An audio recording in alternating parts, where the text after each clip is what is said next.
Hello बच्चों, let's see the question and the question is which of the following statement is wrong for the gases. मतलब यहाँ पर हमारे पास चार statement given है बच्चों। हमें ये बताना है इसमें से कौन सा स्टेटमेंट जो है वो हमारे गैसेस के लिए रॉन्ग है। तो चलिए इस क्वेश्चन को हम लोग सॉल्व करते हैं बेटा।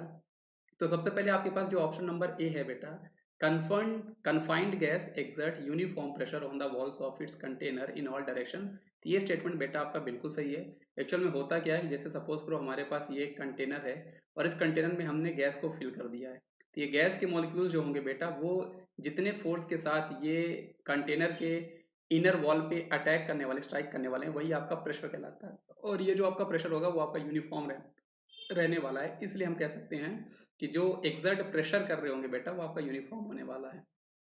अब लोग सेकंड की बात करते हैं बेटा। सेकंड आपका ऑप्शन है कि volume of the gas is equal to the volume of confined the gas. तो ये भी बिल्कुल सही है बेटा कि अगर आपको वॉल्यूम ऑफ गैस निकालना है तो ये आपका इक्वल होने वाला है, is equal to volume of container confined the gas. ये भी आपका बिल्कुल सही होने वाला है बेटा, है ना। तो ये ऑप्शन नंबर बी जो है ये भी हमारे पास सही स्टेटमेंट है कि एक्चुअल में जो गैस का वॉल्यूम होता है हम वही लेते हैं जो आपके वॉल्यूम ऑफ कंटेनर का हुआ करता है। अगर हम लोग सी की बात करते हैं बेटा, gas do not have a definite shape and volume. तो ये भी आपका स्टेटमेंट बेटा बिल्कुल सही है कि गैस जो होते हैं क्योंकि उनके मॉलिक्यूल्स के बीच में जो इंटर मॉलिक्यूलर अट्रैक्शन फोर्स होता है वो बहुत वीक होता है, जिसके कारण उनका कोई भी शेप एंड वॉल्यूम जो होता है वो आपका डेफिनेट नहीं होता।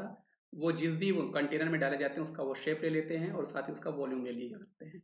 अब ऑप्शन नंबर डी की बात करते हैं बेटा कि mass of gas can not be determined by the weight a container in which it is enclose. तो ये स्टेटमेंट बेटा आपका गलत है और यही इस क्वेश्चन का आपका सही जवाब हो जाएगा। क्यों? क्योंकि हम लोग बेटा मास ऑफ गैस जो है वो हम लोग निकाल सकते हैं। अगर आपको बेटा मास ऑफ गैस निकालना है, सो मास ऑफ गैस निकालने के लिए हम क्या फॉर्मूला लगा सकते हैं बेटा। आप निकाल सकते हो बेटा कि mass of cylinder including gas.